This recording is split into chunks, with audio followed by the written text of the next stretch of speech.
Nama saya Joshua Dylan Stompul, saya dari kelas 12 MIA 1. Hari ini saya akan mempresentasikan tugas ekonomi saya, yaitu saya membawakan topik persamaan dasar akuntansi. Mari kita mulai. Pertama, sebelum kita mengetahui apa itu persamaan dasar akuntansi, mulai dari pengerjaannya, manfaatnya, dan sebagainya, pertama kita harus mengerti apa itu pengertian dari persamaan dasar akuntansi. Di sini saya sudah menemukan dua hal yang penting mengenai pengertian persamaan dasar akuntansi. Pertama, hal yang sangat penting bagi suatu perusahaan dalam melakukan suatu transaksi atau biasa disebut dengan pembukuan. Yang kedua, secara kasar persamaan dasar akuntansi dapat diartikan sebagai gambaran kekayaan, utang dan modal yang dimiliki perusahaan. Ya, perusahaan tidak jauh dengan namanya transaksi uang dan sebagainya. Maka dibutuhkan sebuah pembukuan. Ini lihat, ada kata pembukuan.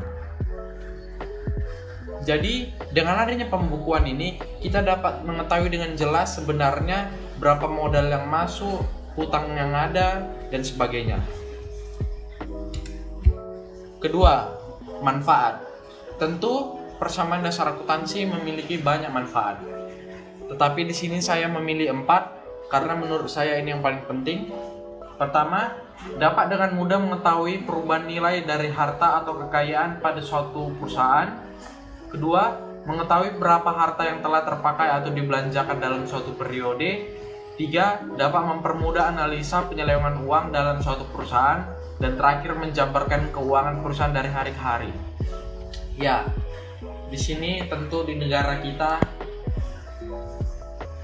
hal yang nomor 3 ini sangatlah penting karena perusahaan belum tentu diisi dengan orang-orang yang jujur. Jadi fungsi yang paling penting menurut saya di sini adalah nomor 3 karena dengan adanya pembukuan yang jelas kita akan tahu berapa uang yang masuk dan keluar sehingga penyelewengan uang itu akan minim tingkatnya. Baik, selanjutnya. Jadi dalam mengerjakan semua hitungan dalam ekonomi, kita harus tahu dulu prinsip dasarnya apa. Karena ini dibutuhkan di dalam jurnal, pembukuan besar dan sebagainya. Oke, pertama, harta sama dengan modal. Jadi jumlah modal yang kita tanam di suatu perusahaan, misalnya saya membuat perusahaan, saya menanam modal sebesar 1 juta. Maka hartanya sama dengan modal 1 juta. Poin yang kedua, harta sama dengan kewajiban ditambah modal. Jadi kewajiban, nanti saya akan menjelaskan di slide selanjutnya apa itu jenis-jenis kewajiban. Ditambah dengan modal, modal juga akan dijelaskan di selanjutnya, maka hasilnya sama dengan harta. Yang ketiga, modal sama dengan harta dikurang kewajiban. Ya, seperti prinsip rumus MM biasa, kita tinggal memindahkan kiri ke kanan. Apabila dia di kanan negatif, maka dipindahkan ke kiri menjadi positif. Yang terakhir, utang sama dengan harta dikurang modal. Di sini ada 3 hal nama lain dari setiap poin-poinnya. Harta bisa juga disebut dengan aset atau aktiva. Kewajiban bisa disebut dengan liabilitas. Dan terakhir, modal bisa disebut dengan ekuitas. Saya akan lanjut. Oke, pengelompokan akun. Di sini saya akan menjelaskan apa sih itu jenis-jenis aktiva atau aset. Nah, tadi kan sudah ditulis ini harta sama dengan aset atau aktiva. Baik, pertama, aktiva atau aset. Sebenarnya masih banyak poin-poin lebih penting mengenai aktiva atau aset, tetapi 4 poin ini yang titik-titik hijau ini biasanya sering muncul di soal, jadi saya mengutamakan hal-hal yang sering muncul di soal. Oke, pertama, kas. Kas itu termasuk menjadi bagian aktiva. Kas itu adalah catatan dari semua transaksi yang mempengaruhi kas. Kedua, piutang usaha. Pencatatan yang dilakukan ketika jasa atau barang yang kita berikan belum dibayar. Istilahnya, orang berhutang kepada kita. Yang ketiga, perlengkapan, peralatan, dan lainnya. Biaya yang dicatat untuk memenuhi prasaranaan perusahaan. Dan terakhir adalah bangunan, biaya pembangunan atau pemeliharaan gedung. 2. Liabilitas atau kewajiban. Di sini saya mencatat dua. Pertama, utang artinya kebalikan dari akun piutang usaha. Jadi di piutang orang berhutang kepada kita, sedangkan utang kita yang berhutang dengan orang lain, ya seperti namanya utang. Oke, kedua, kewajiban akrual, artinya kewajiban atas suatu beban yang belum dibayar. Ketiga, ekuitas. Yang pertama adalah modal, dana awal dalam memulai suatu bisnis sehingga menandakan hak kepemilikan suatu perusahaan. Jadi ketika saya menanam suatu modal, jadi saya bisa mengatakan bahwa perusahaan itu milik saya. Kedua, penarikan atau prive, pengambilan ekuitas yang dilakukan oleh pemilik untuk kebutuhan pribadi. Misalnya pemiliknya ingin memenuhi kebutuhannya sehari-hari dalam bidang konsumsi, maka ia akan mengambil sebagian uang dari perusahaannya karena ia bebas, karena itu milik dia. Ketiga, pendapatan, artinya kenaikan ekuitas akibat lakunya jasa atau produk perusahaan. Jadi istilahnya jasa atau barang kita laku sehingga kita mendapatkan ekuitas yang naik. Yang terakhir adalah beban, pengurangan ekuitas akibat kewajiban membayar beban gaji, sewa, dan lainnya. Jadi dalam suatu perusahaan tentu saja kita memiliki karyawan, maka masa mereka kerja kepada kita, kita tidak membayar. Oleh karena itu kita perlu beban gaji. Beban gaji itu kita menggaji mereka. Baiklah, jadi kita langsung ke hal utamanya karena ini tidak jauh dengan soal. Jadi saya di sini membuatkan soal. Oke, mari kita baca. Susunlah persamaan dasar akuntansi dari perusahaan PT Musi. Berikut dilampirkan kegiatan transaksi PT Musi. Jadi kita di sini hal yang paling penting kita harus memperhatikan tanggalnya serta jumlah uangnya. Ini saya tandai warna hitam untuk tanggal, warna merah untuk uang. Baik. Pada tanggal 1 Januari 2021, PT Musi ditanamkan modal sebesar 150 juta rupiah oleh pemiliknya. Pada tanggal 3 Januari 2021 dilakukan pembelian perlengkapan alat musik sebesar Rp 50 juta secara kredit. Kredit artinya kita berhutang. Pada tanggal 4 Januari 2021, seorang langganan difakturkan uang sebesar 8 juta rupiah atas pembelian piano.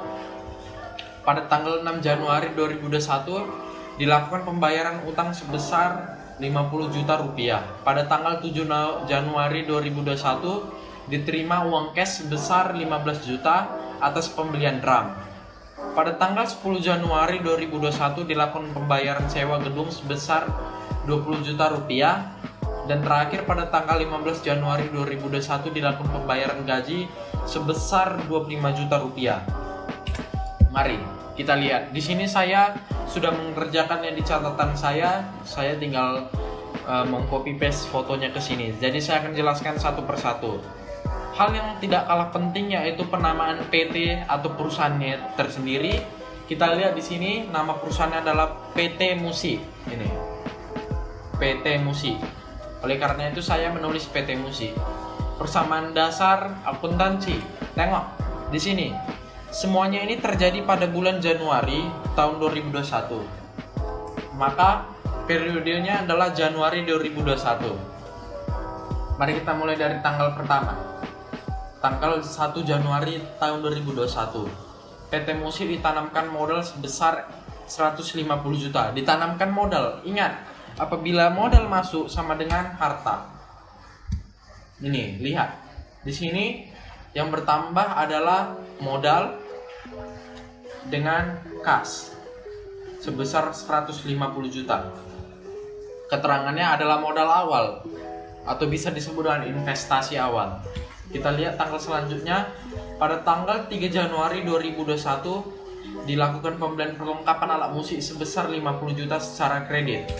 Artinya kita membeli suatu perlengkapan dan kita membayar secara kredit. Kredit itu artinya tidak cash, artinya kita berhutang. Kita lihat perlengkapan bertambah sebesar 50 juta dan utang juga bertambah sebesar 50 juta. Jumlah kas tetap, piutang masih kosong, utang 50 juta, modal 150 juta. Keterangan pembelian alat musik. Baiklah, saya lanjutkan.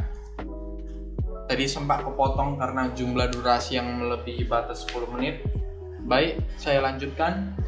Kita sudah di tanggal 4. Pada tanggal 4 Januari, seorang langganan difakturkan uang sebesar 8 juta rupiah. Difakturkan artinya dia berhutang kepada kita karena dia membeli tetapi dia belum membayarnya. Oleh karena itu, dia masuk ke akun piutang yang ada terdapat di aset. Tengok, di sini ditambah 8 juta rupiah. Dan tentu saja modal juga bertambah akibat naiknya piutang sebesar 8 juta. Jadi 158 juta. Keterangan faktur. Selanjutnya tanggal 6 Januari 2021 dilakukan pembayaran utang sebesar 50 juta rupiah. Nah, di sini kita membayar hutang. Apa yang terjadi apabila kita membayar hutang? Tentu saja aset kita berkurang karena kita harus mengeluarkan uang. Nah, jadi di sini pencatatannya pada tanggal 6 dikurangi pada kas sebesar 50 juta menjadi 100 juta, perlengkapan tetap, piutang tetap, dan utang menjadi habis karena terkurang 50 juta dan modal tetap 158 juta. Keterangannya utang, pembayaran utang. Selanjutnya tanggal 7.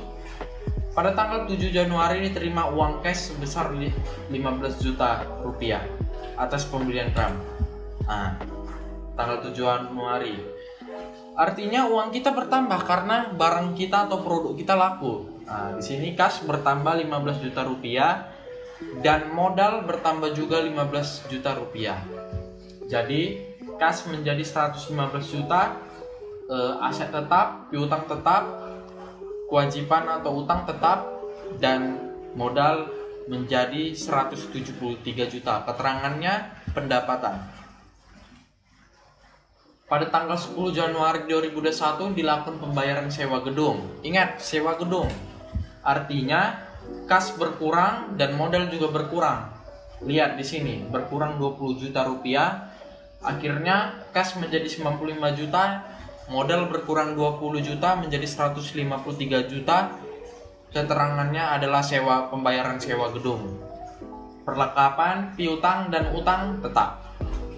Tanggal terakhir pada tanggal 15 Januari 2021 dilakukan pembayaran gaji sebesar 25 juta. Lihat, di sini ingat, kita membayar gaji, ini termasuk beban.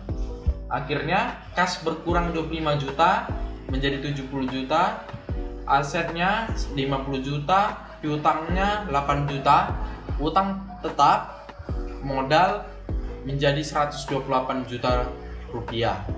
Keterangannya pembayaran gaji. Maka kita di sini tinggal hitung apakah datanya sama. Ingat rumus tadi, aset sama dengan kewajiban ditambah ekuitas. Lihat, sama-sama harga 128 juta rupiah, kewajiban tambah ekuitas juga 128 juta rupiah. Artinya datanya balance, tidak ada penyelewengan dan sebagainya.